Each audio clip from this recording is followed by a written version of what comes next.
Me hubiera gustado que en su respuesta, en lugar de decir que la Suprema Corte tiene acuerdos internos para resolver las cuestiones administrativas, me hubiera gustado que respondiera que el artículo 86, párrafo primero del reglamento interior de la Suprema Corte de Justicia de la Nación le da autorización para turnar los asuntos administrativos a cualquiera de los ministros sin distinción de sala.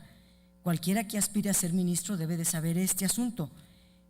Respeto mucho su punto de vista en relación a la resolución de la Suprema Corte, pero también me hubiera gustado que su respuesta fuera que la sentencia sobre el uso lúdico de la marihuana se declararon inconstitucionales artículos de la Ley General de Salud, el 235, el 237, 245, fracción primera, 247, último párrafo, y el 248, para que la Secretaría de Salud expida exclusivamente a 4 personas que solicitaron el amparo referido en mi pregunta y que solamente para esas 4 personas está hecha la sentencia o las consideraciones que aplicó la Suprema Corte.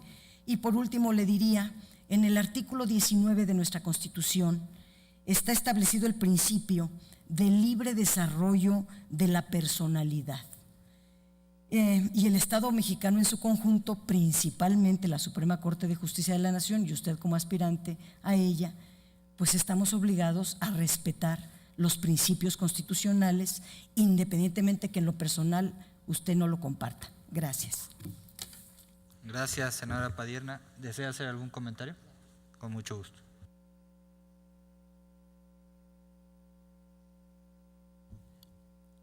Perdón, senadora Padierna, pero tal vez no entendí bien sus preguntas, porque evidentemente, ahora sí como hecho notorio, se sabe que se restringió de manera concreta el uso recreativo de la cannabis a 4 personas. Eso es un hecho notorio. Por otra parte, cuando hablo de la reglamentación interna, también con todo respeto, quisiera decirle que hemos dejado atrás desde hace mucho tiempo el aprendernos los artículos de memoria. Los juzgadores tenemos que saber cuáles son los instrumentos normativos, pero la época de los leguleyos, que se sabían de memoria los artículos, quedaron atrás. Entramos a la era de la interpretación racional de conceptos, y lo digo con mucho respeto. No me sé los artículos, no me sé los artículos. Es cierto que se habla de libre desarrollo de la personalidad, pero vuelvo a reiterar, dentro del ámbito internacional y dentro de México, todo lo que se refiere a la legislación de adolescentes, se habla de libre desarrollo de la personalidad. Incluso en los temas concretos que las víctimas son menores de 18 años de edad, se habla que el bien jurídico que se protege es el libre desarrollo de la personalidad, tanto biológica, sexual y psíquica. Por eso vuelvo a reiterar que puede decirlo en el texto constitucional, pero también nos basamos en derecho comparado y también tenemos que armonizarlo con las diferentes legislaciones. La legislación tiene que ser vista e interpretada de una manera armónica, no de una manera letrística. Con todo respeto, senador. Muchas gracias. Tiene el uso de la voz la senadora Pilar Ortega.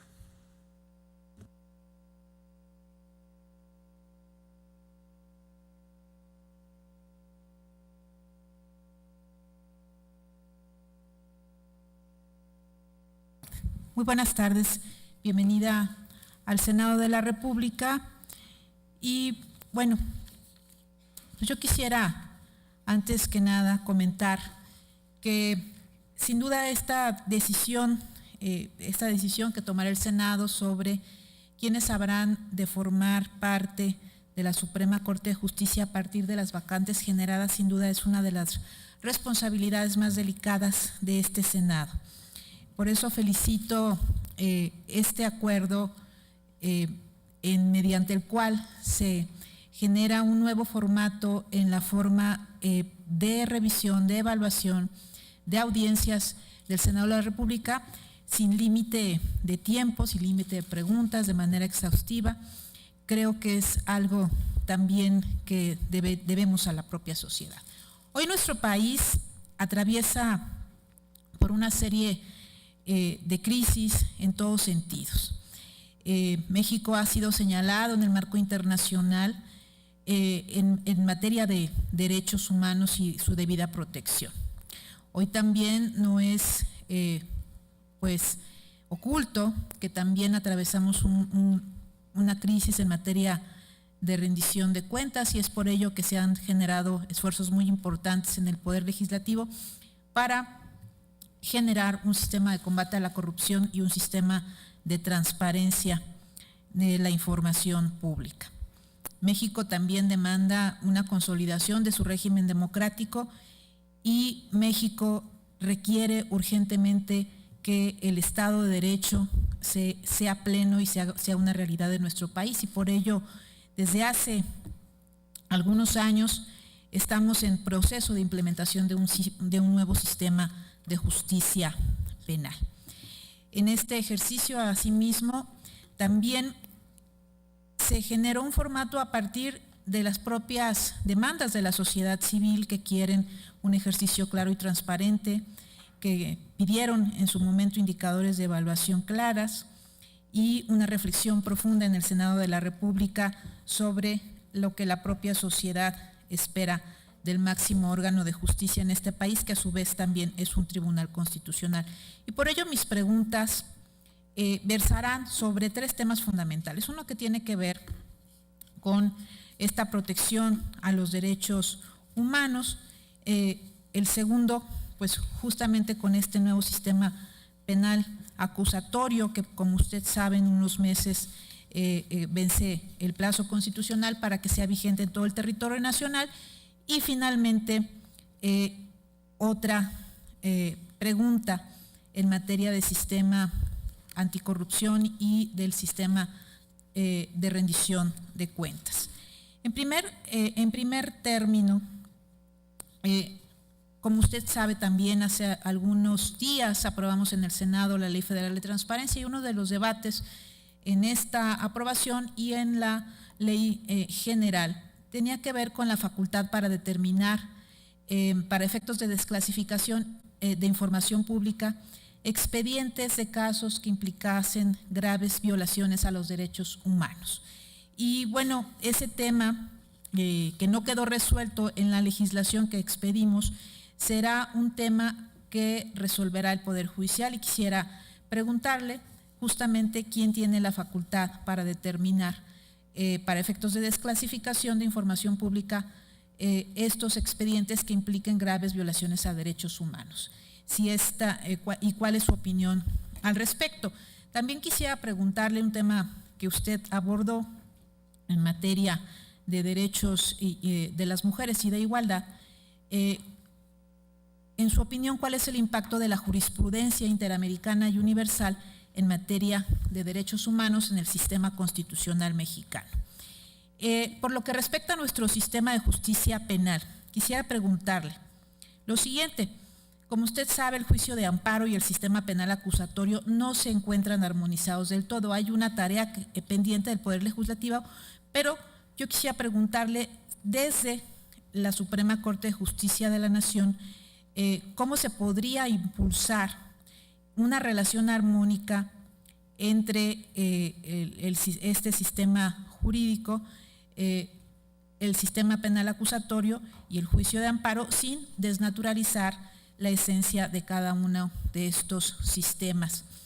Y finalmente, también quisiera preguntarle en materia de combate a la corrupción, ¿qué medidas debería tomar la Suprema Corte de Justicia de la Nación para que desde el ámbito de sus atribuciones se pudiera revertir la falta de credibilidad en las instituciones, no siendo omisión también el propio Poder Judicial?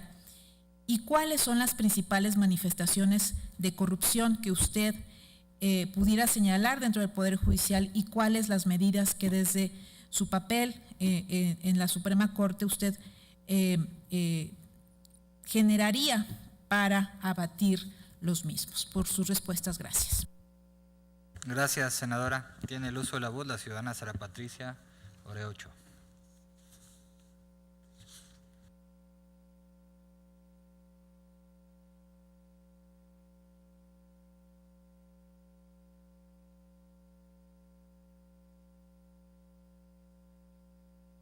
Senadora, sin duda,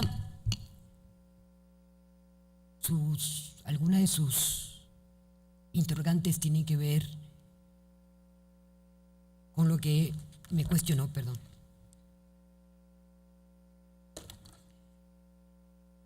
La diputada Marta Tagle. De acuerdo a esta Ley General de Transparencia, a lo menos en lo último que me quedé, había sido aprobado únicamente en lo general y faltaban algunas cuestiones en lo particular. Y reitero, ha sido 11 ensayos los que tuve que hacer para ustedes, así que me he abocado más al estudio. Lo último que leí es que había sido aprobado en lo general y que faltaban aspectos en lo particular.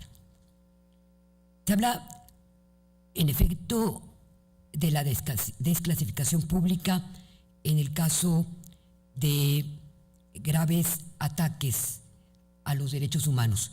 Y esto tendría que ver con el caso concreto de la masacre de San Fernando, entre otros.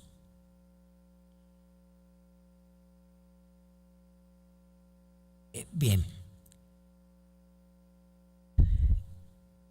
Tomé muy rápido las preguntas y por eso me está costando un poquito de trabajo. ¿Quién tendría, si me corrige si estoy mal, quién tendría la facultad de ordenar la reclasificación? Me pregunta usted. Si fue así, senadora. Sí, senadora, por favor. De la aprobación a la Ley de Transparencia, en el sentido de si el INAI podía desclasificar, es decir, quitarle lo reservado a información cuando estuviese enterado de que hay graves violaciones a derechos humanos. Es un tema que quedó pendiente, un tema que quedó para que lo resuelva el Poder Judicial y por eso a mí me gustaría saber su opinión. ¿Quién podría generar esta desclasificación de información? ¿Solamente la Comisión Nacional de Derechos Humanos, solo el Legislativo o también pudiera hacerlo el INAI? Esa es la pregunta. Gracias.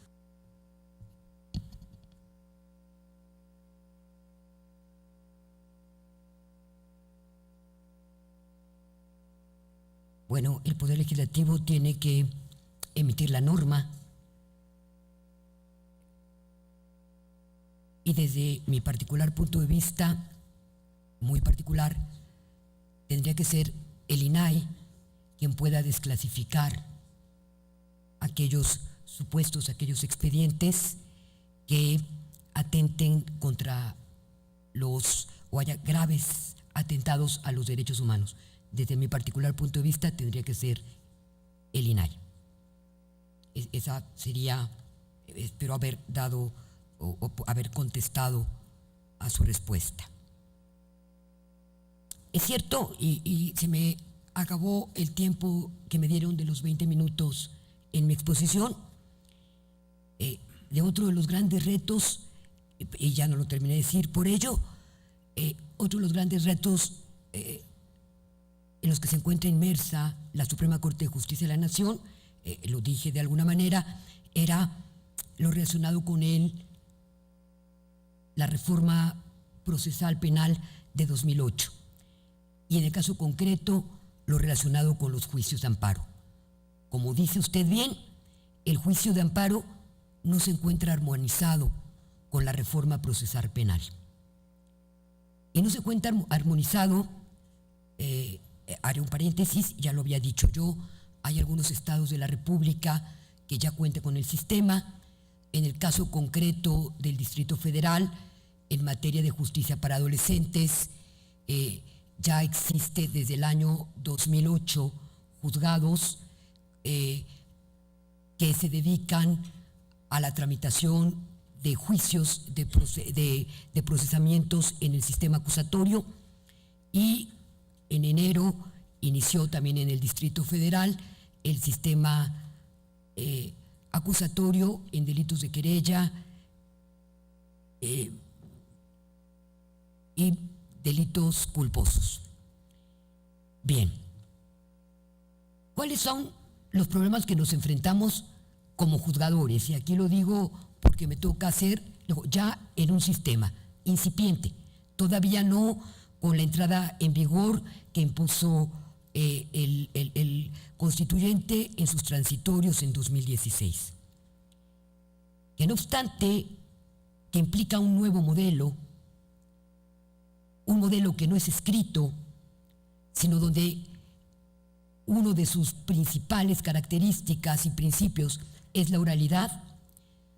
Los jueces de distrito todavía mantienen su vieja postura de pedirnos que transcribamos todo lo que hemos visto durante el proceso. El proceso requiere inmediación entre las partes, requiere que el juez esté presente, que sea un proceso ágil, de real contienda. Contamos con el sistema de videos, pero los juzgadores de distrito, no obstante, cuando un justiciable interpone la demanda de garantías, no se conforma con que le enviemos el CD donde se encuentra la información, sino, reitero, nos exige que todo aquello que ya vimos en la audiencia sea transcrito. Evidentemente, se pervierte el sistema y debe de armonizarse. Esta es una de las tareas de la Suprema Corte de Justicia de la Nación. Llevar a cabo directrices oportunas, como lo decía en mi exposición, directrices que permitan precisamente armonizar el juicio de amparo, llámese indirecto o directo, armonizarlo con este nuevo sistema y no tratar de reproducir los vicios del sistema mixto clásico. Y por ello, la Corte, desde el inicio, tiene que estar muy atento y a la primera revisión que lleve a sus manos o incluso a traer los primeros asuntos que empiecen a llevarse ya en este sistema para poder empezar a emitir criterios. Que es necesario que se tenga que reformar, ahora sí que la reciente nueva ley de amparo, sí creo que tiene que ser reformada para poder armonizarlo. Y la Suprema Corte de Justicia, desde luego, tiene que impulsar, y aquí tendría algo que ver también con diálogo entre poderes. Los poderes, tanto locales como federales, estamos alejados. No existe acercamiento. La Corte puede impulsar ese diálogo, llevar a cabo a lo mejor conversatorios entre poderes, impulsados por los ministros de la Suprema Corte de Justicia, para que este nuevo sistema de justicia procesal realmente sea efectivo.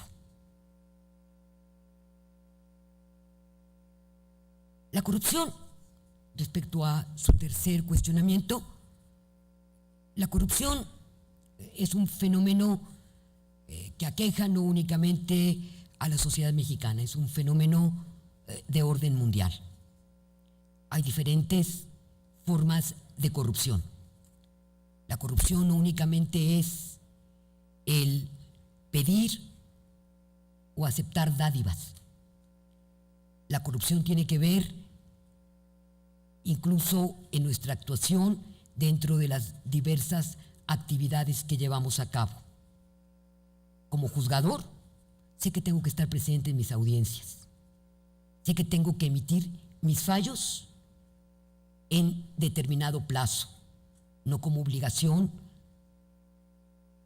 al juzgador, sino como un derecho que tiene el justiciable, de que su conflicto sea resuelto en términos oportunos, de manera expedita y de manera gratuita.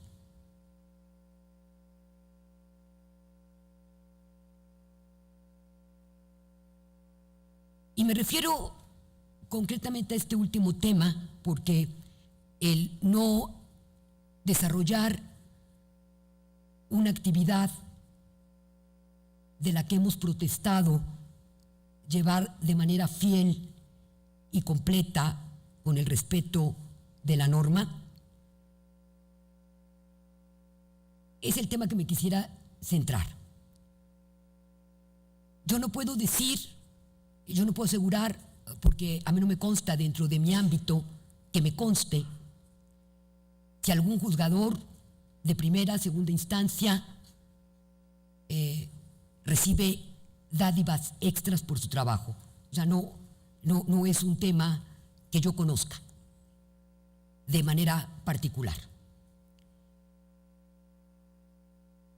Sí conozco la otra cara de la corrupción, el nombramiento de juzgadores o de magistrados o de propios empleados que a lo mejor no reúnen perfiles, porque a lo mejor no tienen la capacitación correcta.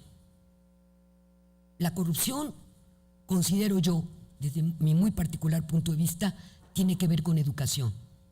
A mayor educación, habrá menos corrupción.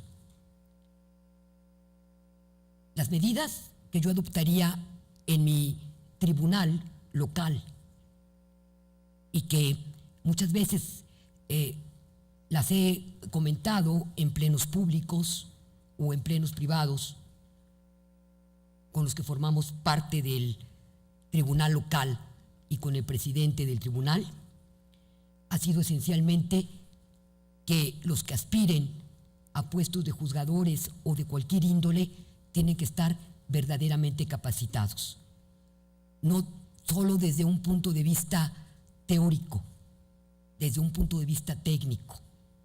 Tienen que también estar capacitados en temas concretos como es los derechos humanos, que sí lo han llevado a cabo, se han llevado a cabo cursos dando cumplimiento a los compromisos contraídos por México, es cierto, pero creo que se tiene que ser más cuidadoso en el tema de la selección de juzgadores en el Distrito Federal, que tienen que ser verdaderos exámenes donde se advierta que se sabe interpretar, que se sabe resolver en el momento, que no se requiere de un secretario proyectista, sino que uno como jurisdicente sabe decir el derecho, que es lo que quiere nuestra sociedad.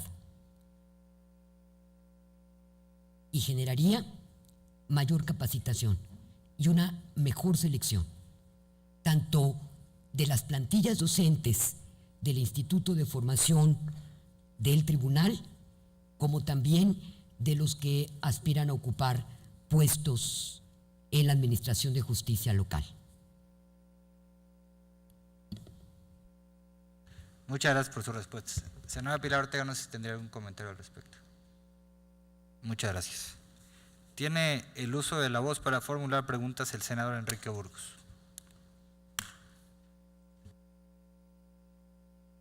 Muchas gracias, señor presidente. Si me permite, desde mi escaño, dar la bienvenida en primer lugar a la maestra Orea. Sea bienvenida.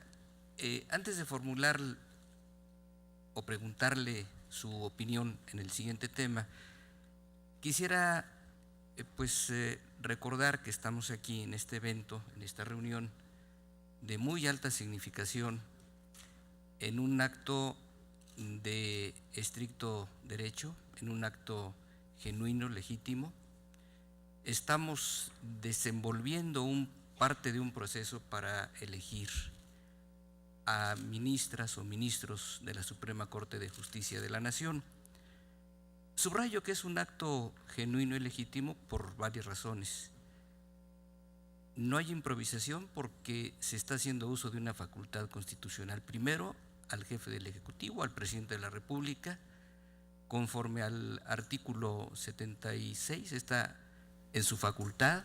El Senado también, en uso de la facultad que le otorga el 89, está resolviendo parte del procedimiento y ajustándolo al 95 y al 96 constitucional. Es decir, es un procedimiento que está con pleno sustento, con pleno fundamento. Y en el caso particular de usted, maestra Orea, advierto que tiene una trayectoria importante.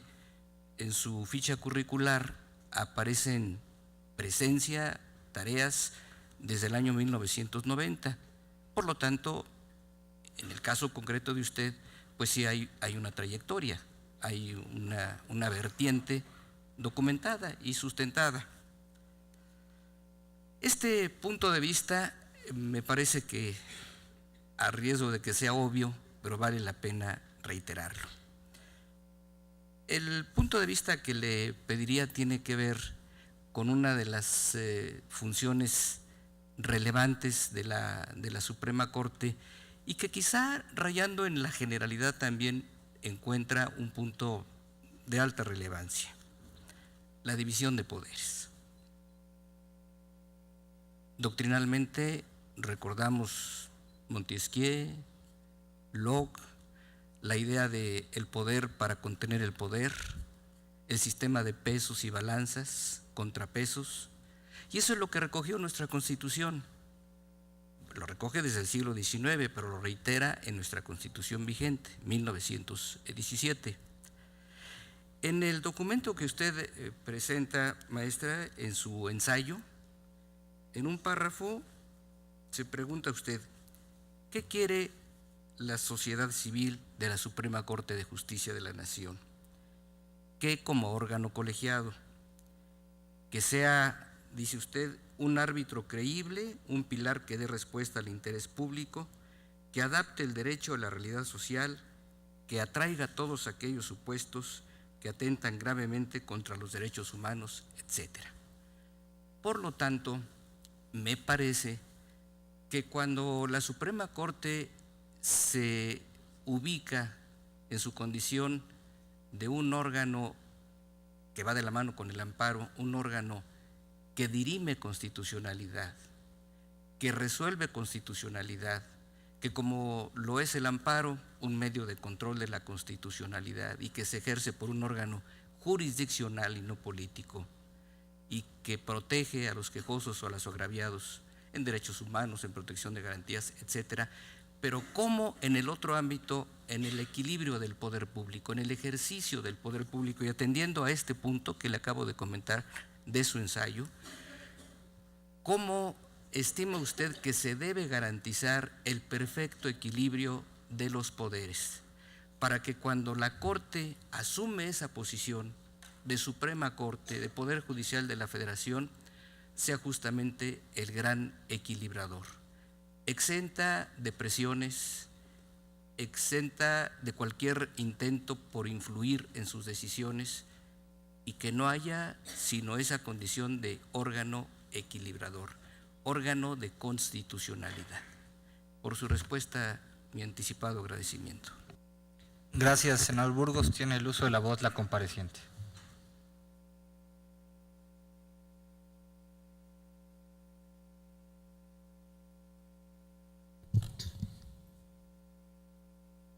Sí, senador.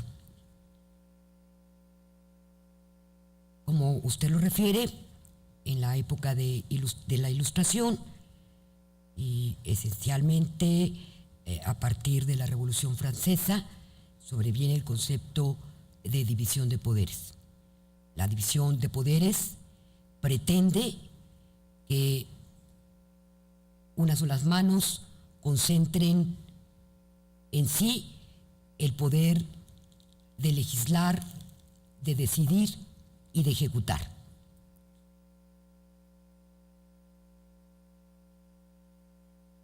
La Constitución de 1917 recoge evidentemente estos principios, digamos, de derecho liberal. La función de los juzgadores de la Suprema Corte de Justicia, la Suprema Corte de Justicia es un órgano jurisdiccional que dirime cuestiones de orden constitucional, pero también de orden particular. En el orden particular, el artículo 21 constitucional es muy claro en establecer a quién le decide, por ejemplo, a quién le corresponde la imposición de las sanciones. Decía Justo Sierra, hablando precisamente de división de poderes, podrá compartirse o no podrá compartirse la opinión de Justo Sierra. Pero él decía que el Poder Judicial era el único poder entre el legislativo y el judicial, el que podría ser el verdadero contrapeso para que existiera democracia, para que existiera libertad.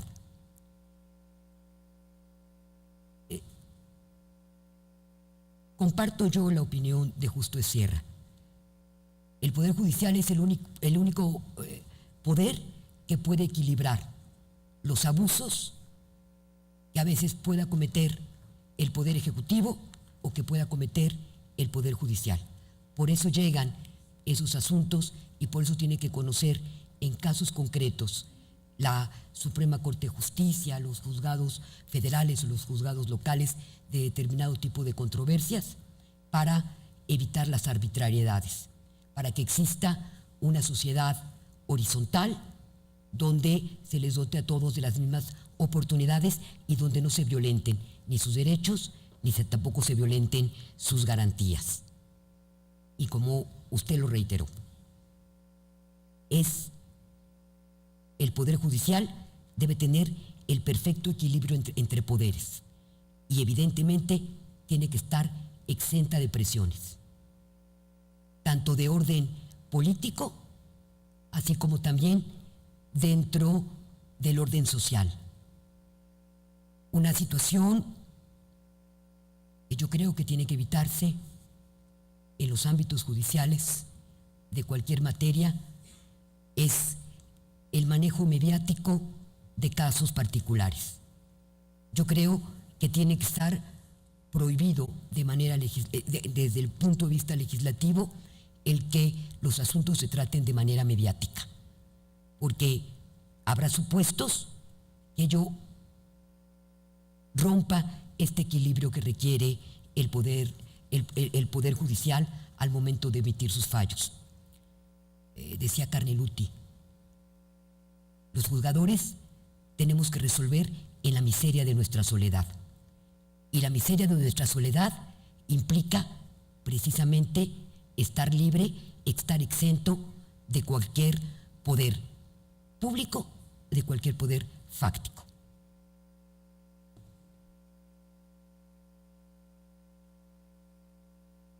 Muchas gracias. Senador Burgos, no sé si tuviera algún comentario adicional. Muchas gracias. A continuación pasaríamos a las preguntas de la sociedad civil, las cuales hemos recibido de acuerdo a la propia convocatoria y se encuentran en la urna que tenemos frente a ustedes. Le pediría a personal de la Comisión de Justicia pudiera, con la compareciente, poder tomar una de ellas y le solicitaríamos a la secretaria de la Comisión, a la senadora Ivonne Álvarez, poder hacer lectura de la misma.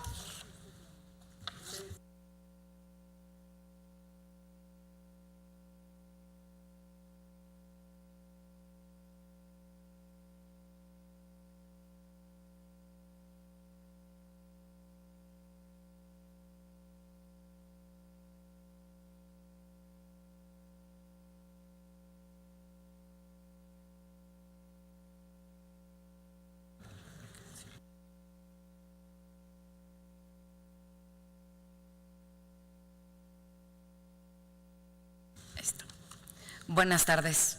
La pregunta es de borde jurídico y dice, en caso de ser designada como ministra de la Suprema Corte de Justicia de la Nación, es probable que en algún momento sea presidenta de esta y por lo tanto del Consejo de la Judicatura Federal.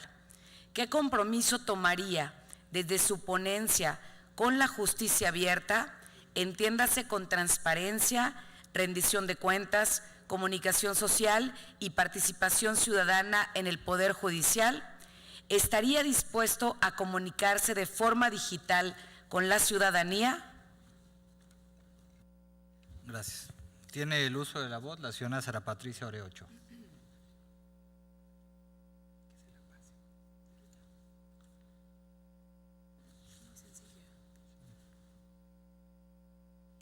Respecto de la pregunta en particular,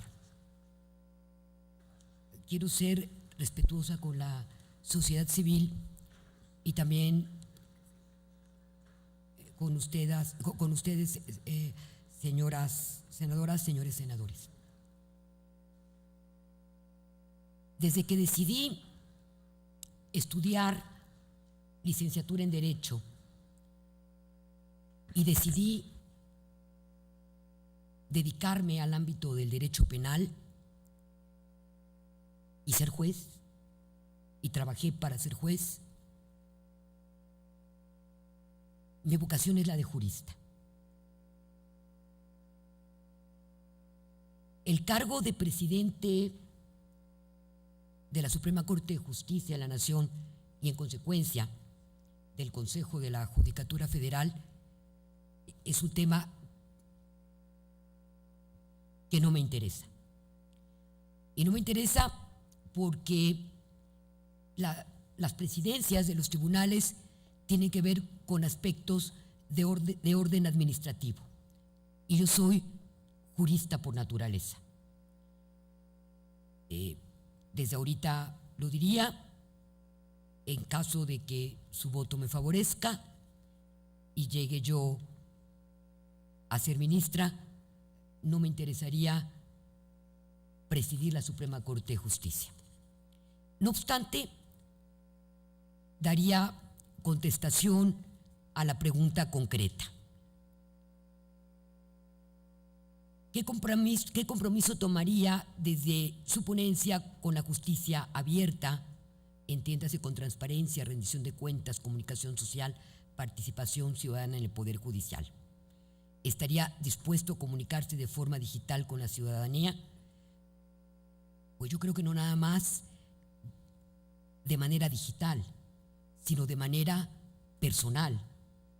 Y así como juzgadora de primera y segunda instancia, mis puertas siempre han estado abiertas para que cualquier justiciable, víctima o victimario, familiares, puedan comunicarse conmigo.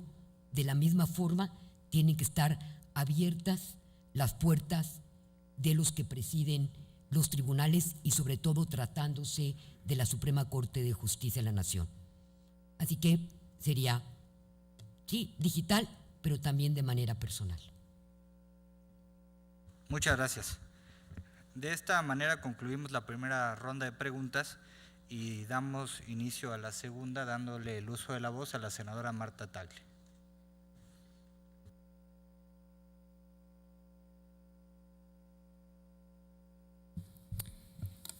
Estimada licenciada Orea Ochoa, hay dos temas que me parece muy importante preguntarle, porque de ellos se puede definir sin duda el perfil que tiene con respecto a la interpretación progresiva en materia de derechos humanos, y que me parece que justamente es el perfil que se busca de cara a precisamente cubrir las dos vacantes que han quedado en la Suprema Corte de Justicia de la Nación. Y que precisamente he decidido preguntarle sobre casos que ya han sido juzgados para saber cuál sería su posición. Uno de ellos tiene que ver con el tema de la adopción entre personas del mismo sexo. Como usted sabe, el 11 de agosto del 2015, el Pleno de la Suprema Corte de Justicia de la Nación resolvió la acción de inconstitucionalidad 8-2014, en la cual se declara la invalidez del artículo 19 de la Ley Regulatoria de Sociedades Civiles de Convivencia del Estado de Campeche. Y se argumentó que vulneraba el interés superior del menor, se generaba una discriminación por el estado civil y una discriminación indirecta por la orientación sexual. Sin embargo, como es el conocimiento de todos, se presentó un voto particular por parte de uno de los ministros, en donde no se compartía la posición mayoritaria de todo el Pleno, por las siguientes razones.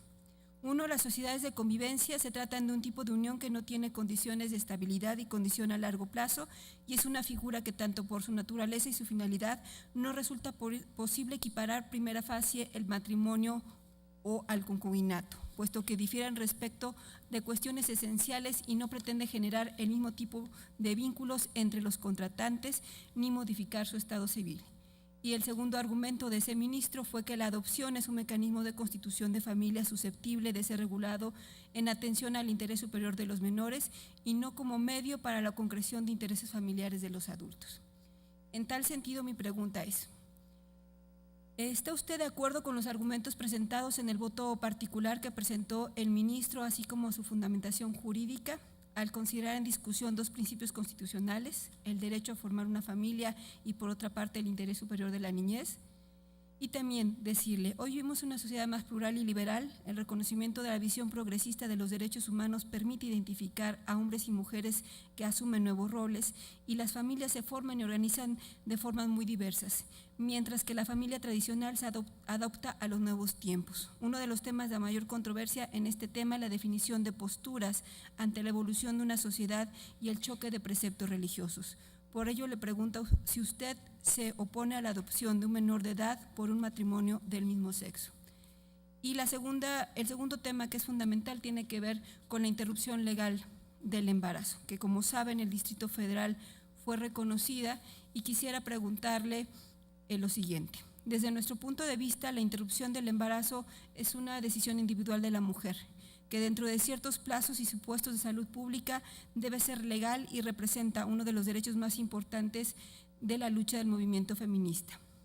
Ante un grave fenómeno de salud pública y la falta de reconocimiento de la mayor parte de las legislaturas locales de los derechos reproductivos de las mujeres, es muy importante conocer su postura y razonamiento ante el debate para despenalizar la interrupción del embarazo y el establecimiento de procedimientos médicos que salvaguarden la integridad física de la mujer.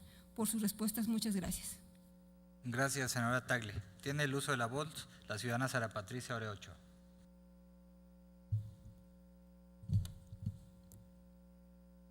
Senadora Tagle, que si estoy de acuerdo con el voto particular respecto a que no es admisible el matrimonio entre personas del mismo sexo,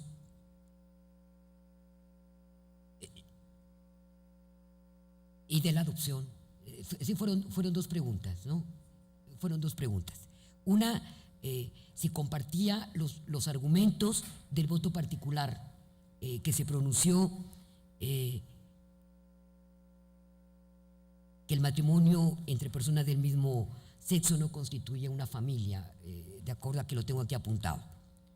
Y el otro tenía que ver con el interés superior del niño en el tema relacionado concretamente con la adopción en el caso de uniones o matrimonios con personas del mismo sexo. No estoy de acuerdo con el voto particular. Todo evoluciona. El propio ser humano, el ecosistema, todo va evolucionando. Pensemos en el hombre de Cromañón y veámonos actualmente lo que somos. Evolucionamos no únicamente desde el punto de vista biológico, evolucionamos desde el punto de vista de las instituciones y también evolucionamos desde el punto de vista tecnológico. Ya no viajamos en carruajes, ya podemos llegar al continente europeo en 8 o 9 horas y a lo mejor menos con el próximo avión. Y así como evoluciona estos temas, también evoluciona el derecho.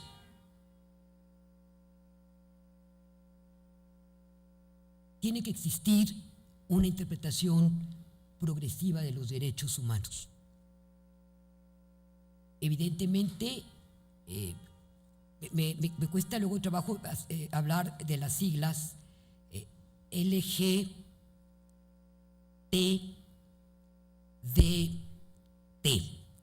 Perdón, me cuesta trabajo aprenderme las letras. El grupo LGTDT es un grupo evidentemente vulnerable, que ha sido desde siglos atrás no reconocido y ha sido discriminado.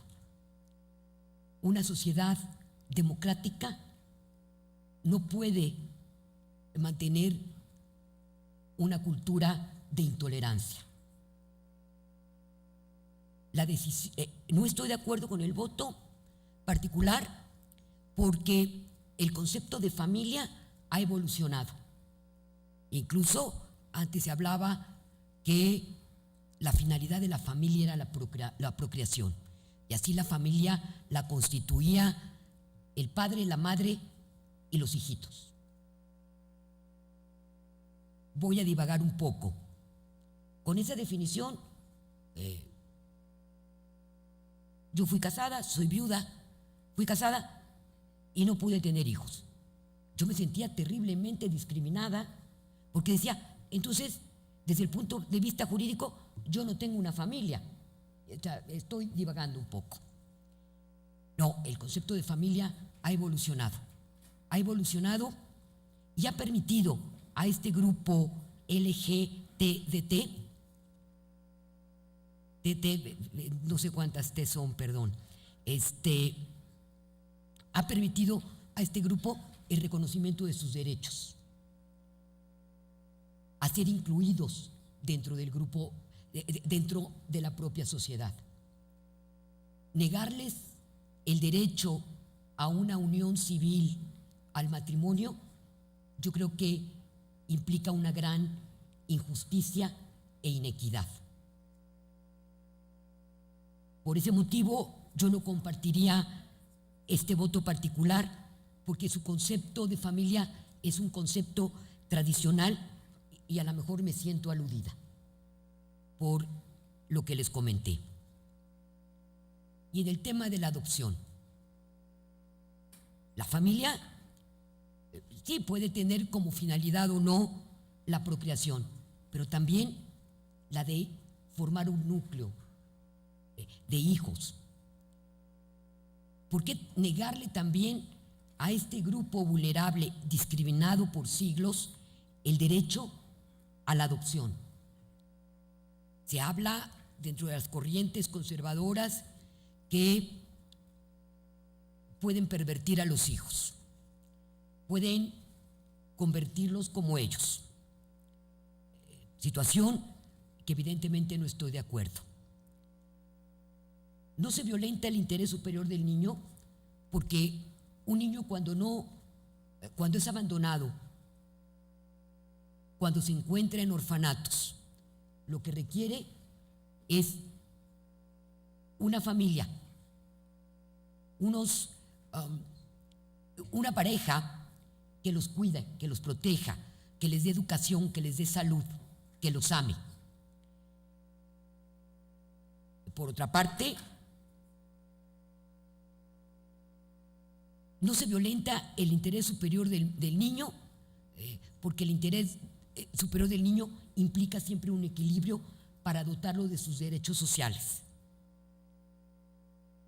Y tampoco podemos olvidar que en un proceso de adopción no es un proceso sencillo, es un proceso donde los encargados, los jueces encargados de llevar a cabo los juicios de adopción son muy cuidadosos, y al ser cuidadosos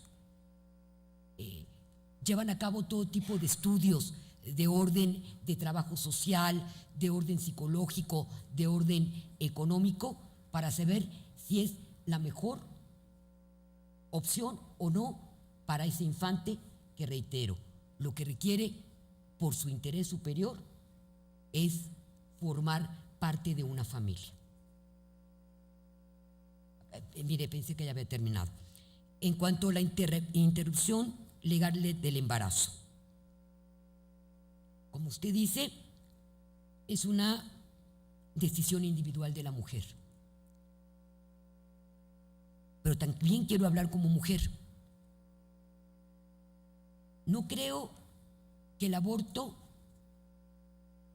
sea una cuestión de gusto. No creo que las mujeres que lo hacen lo hagan por placer. Es un fenómeno, si lo queremos llamar así, multifactorial, que se vincula con salud pública, que en ocasiones se vincula con libertad sexual, que se vincula con pobreza.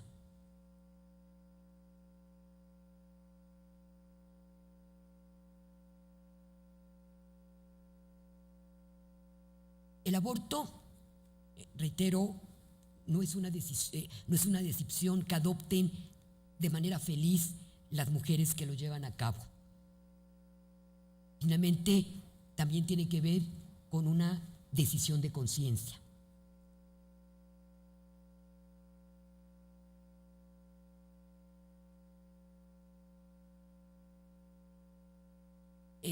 Perdón, que es que quisiera hablar de varios aspectos en el tema del aborto.